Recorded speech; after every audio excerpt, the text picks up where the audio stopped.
What's up? It's Smash Pass MMA here to break down and discuss UFC 325 on Paramount Plus. First up, we got Rangbo Solang versus Lawrence Louis. I'm going to go with Lawrence Louis. They're both coming off road to UFC. Lawrence Louis is 7-1, but his one loss is a split decision. He also had a unanimous decision and a KO loss in the amateurs, whereas Rangbo Solang is 10-3. And his three losses all came in the pros, 2 unanimous decisions and a TKO to punches. Realistically, the main reason I'm going with it, I think the Australian, New Zealand fighters are just tougher, honestly. I think Solang's going to be a technical fighter, but I don't think he's going to have much, success with any type of, substantial damage that's going to really hurt Louis. So that's my take there. Next up, we got Kichiro Nakamura versus Sebastian Cizale. Now, they're also coming off the road to UFC. We got 11-1 Sebastian versus Kichiro at 7-1. So the experience, I think, alone definitely favors Cizale. And also just looks like maybe a little bit better of a win streak, like a little bit more momentum right now. He just came off a TKO, whereas Nakamura got a KO 2 fights ago. Moving on, we're gonna go Sang-Wook Kim versus Dom Marfan. Dom Marfan, I'm pretty much taking, honestly, all the Aussies and all the New Zealanders. They're just way more durable, way more willing to go to war rather than just point fight. And I feel like the Asian fighters specifically, this is notorious. We got Chinese fighters; they look really good, but they tend to lose to the best of the best. Even Zhang Wei Li just never could get by Rose and could barely get by Joanna. Rose made them both look like pretty easy wins overall. So I think that's going to kind of be the case for all of these fights. But Dom Marfan, also only 2 losses are both to Quillan Salkild, who is on the card later and has been looking really good. So if those are your only 2 losses, hopefully you learn from them. They were both by rear naked choke, I believe. Yeah, they were both by rear naked choke. And then since his most recent loss to Quillan, he's gone on a 4-fight win streak, which is a KO or TKO with punches, a rear naked choke, and then 2 decisions. So momentum and experience. Meanwhile, Sang-Wook Kim, 13-3. All 3 of his losses were decisions. So, hard to finish, sure, but, hard to finish, sure, but, that means that you got beat, fairly decisively for more duration of time. You could get knocked out, flash knockout out anywhere. You get submitted after dominating, but if you lose 3 decisions, that means you definitely lost those fights. Maybe not all 3 for sure. It's hard to say with the refs and stuff and judging, but most likely you lost all 3 of those fights pretty bad. Next, we got Khan Offley versus Yiza. Now, this one is a little bit maybe closer for me. Khan Offley, definitely not awful, but a little bit of a mixed resume. Coming off a win against Ricardo Ramos, but then 2 losses against Muhammad Naimov and Myron Santos before that, who Myron Santos, good, not great. Muhammad Naimov, also probably good, not great. So that's not necessarily the best thing going into this fight for Khan Offley. Whereas Yiza,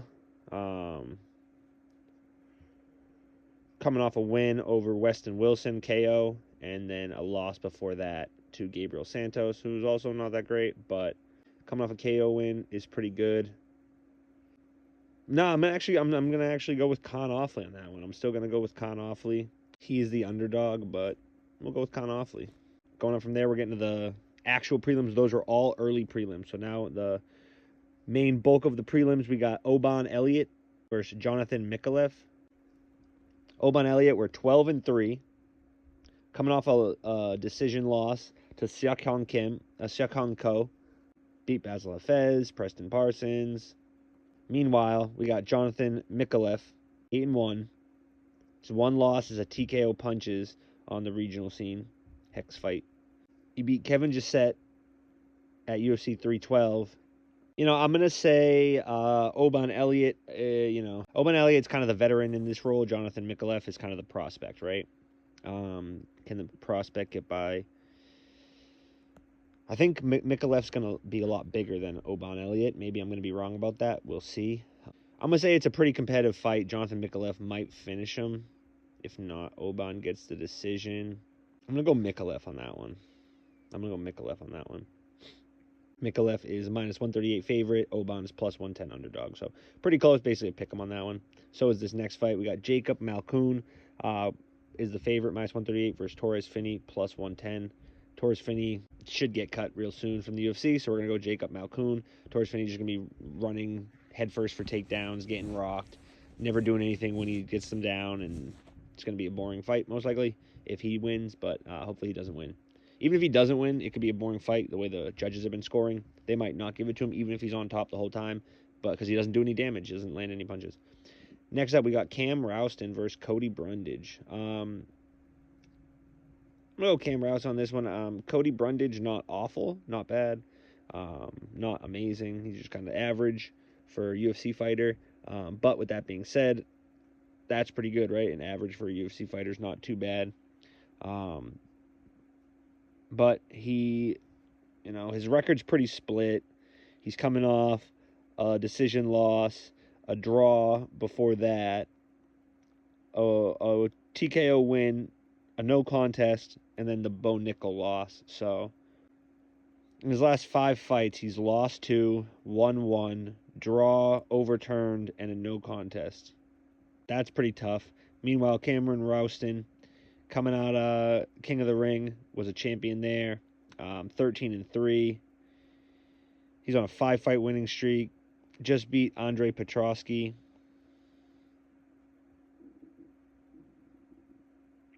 His one loss was a decision. He has 3 losses. 2 losses were a decision, and 1 was a TKO, but that was pretty early in his career. In the Amis, he was 3-0. I'm actually gonna go Cameron. Yeah, I'm gonna go Cameron Rouston on that one for sure. He probably hasn't fought anyone as experienced as Cody Brundage, so Cody's probably not going to be an easy out. Probably go to decision, but I think Cameron Rouston's going to put the work on him on that one. Next up, we got Junior Tafa versus Billy Elikana. Junior Tafa plus 200. Yeah, it sounds about right. Probably should be even more. The Tafa brothers just don't really take it that seriously, it doesn't seem. And Junior Tafa really just ruined his career. Took fights he never should have taken on short notice and stuff, and never really had a chance. Lost to leg kick. He just looked bad like pretty much every out, unfortunately. As much as we want to like Junior Tafa, and as much as we like Justin Tafa, he is kind of bad overall. He doesn't really perform the way we're hoping he does. He does have some good, punches, but he's just overall very vulnerable. The grappling, he's vulnerable. Even on the feet, he's vulnerable if you're like a power puncher. So that doesn't really give me much confidence in him. So I'm going to go Billy Elikana, who is 9-2, coming off a 2-fight winning streak. And before that, he did lose to a submission guillotine choke, but Junior Tafa's not going to submit him. No chance. His only other loss is a split decision. So he has the more momentum. Probably going to be better technique overall, more well-rounded. And I think he's going to get it done. That's at light heavyweight, by the way, because I know Junior Tafa was at heavyweight for a bit. All right, next up, we're getting to the main card. So first up, we've got Quillen Salkild versus Jamie Malarkey. Got to go Quillen Salkild. He's the biggest favorite on the card so far, and I think overall he's a minus 1,200 favorite. Jamie Malarkey's a plus 700 underdog. They're both from Australia. That's pretty cool. But Quillen Salkild is looking great lately. He had that beautiful head kick knockout. So I think Quillen Salkild is going to get the victory there. He's 10-1. His only loss is his first fight, which was a rear naked choke, his first professional fight, after going 6-2 in the amateurs with a decision loss and another decision loss. He went pro, lost his first pro fight, rear naked choke, and then since then went on a 10-fight winning streak, with his last fight being a beautiful head kick over Nasrat Haqparast. Meanwhile, Jamie Malarkey, 18-8. You know what I mean? So He won his last fight, lost two before that to Mauricio Huffy and Nasrat Hakparas, both by KO, who we just said Nasrat just got KO'd by Quillen. So it looks like he's kind of set up to get TKO'd or KO'd by Quillen Salkill. If Quillen Salkill knocks out Nasrat and Nasrat knocks out Malarkey, MMA math says Malarkey's probably going to flying KO Quillen, but no chance. In reality, I mean, there is a chance, but in reality, Quillen Salkill most likely going to win that one. Next up, we got Tai Tuivasa versus Talison Teixeira. Tai Tuivasa kind of hit or miss, but he's fought the who's who at heavyweight, whereas Talison Teixeira just got KO'd by Derek Lewis. And Derek Lewis just got KO'd really bad. Like, it's just a really embarrassing fight for Derek Lewis in his last outing. So that says that Talison Teixeira is probably not that good. That being said, Talison Teixeira is a minus 350 favorite, and Tai Tuivasa is a plus 275 underdog. So if you're putting money on Tai Tuivasa, there's some good value there. As well as I think he's just going to win overall. Number 12 Tai versus number 15 Talison. I'm taking Tai Tuivasa. Next up, we got Rafael Fiziev versus Mauricio Huffy. Now, Mauricio Huffy is a minus 125 favorite, and I don't know why. It's pretty close, but I think that Fiziev should be the favorite because Mauricio Huffy is coming off a loss. He lost to Benoit Saint-Denis, a grappler with some heavy hands, and before that, he beat Bobby Green, who's a striker, exclusively a striker, and kind of small for the division, let's be honest. Now, Rafael Fiziev last fight, he beat Ignacio Bahamondes. But before that, he lost to Justin Gaethje, and then he had the injury to Gamrot, and then the other loss to Gaethje. But in those two Justin Gaethje fights, one was a majority decision, one was a unanimous decision, but both fights were fairly close and super competitive. When you go round by round, it might not have been like super close as far as like it was kind of clear Justin Gaethje won the second fight, but the whole fight, if you go second by second, was just back and forth like a war, right? That being said, Fiziev got Justin Gaethje on the ground and in a reverted triangle in that most recent fight. If Mauricio Huffy doesn't have that good of grappling and Fiziev chooses to mix in the grappling here, Fiziev has a huge advantage and can definitely take this fight. Next up, we got the co-main event, Dan Hooker versus Benoit Saint-Denis. Dan Hooker is a plus 275 underdog. Benoit Saint-Denis is a minus 350 favorite, but I also think there's some value on Dan Hooker here. Dan Hooker just went 3 rounds with Gamrot and then fought Arman. So basically, Dan Hooker getting grappled by Islam and Arman and beating Gamrot was enough for people to think that Benoit Saint-Denis is just going to dominate him on the ground. I do not think that's the case. I also think Benoit Saint-Denis is really susceptible to damage. Moicano cut him open with like one elbow, and then obviously there was more elbows, but he cuts easy. Hooker will cut him open with elbows, with knees. Benoit Saint-Denis rushes in. He thinks he has a lot of power. Dan Hooker's probably not going to get knocked out by him and could definitely knock him out, so I think there's a lot of value in Dan Hooker there. I would go with Dan Hooker on that one, even though he's the underdog. And then last but not least, we got the main event, Alexander Volkanovski versus Diego Lopez in the rematch. Volkanovski's a minus 150 favorite, Diego Lopez plus 125 underdog.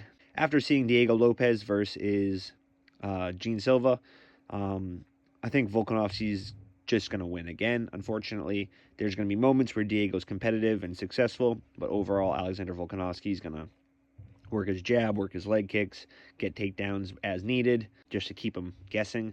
Volkanovski is going to win, but Diego Lopez could knock him out at any point. So if there's like some good odds for the fight ending early, you could definitely take that as well. So that is the overall fight breakdown and predictions. Alexander Volkanovski is going to pick apart Diego Lopez from range. Dan Hooker is going to slice up Benoit Saint-Denis.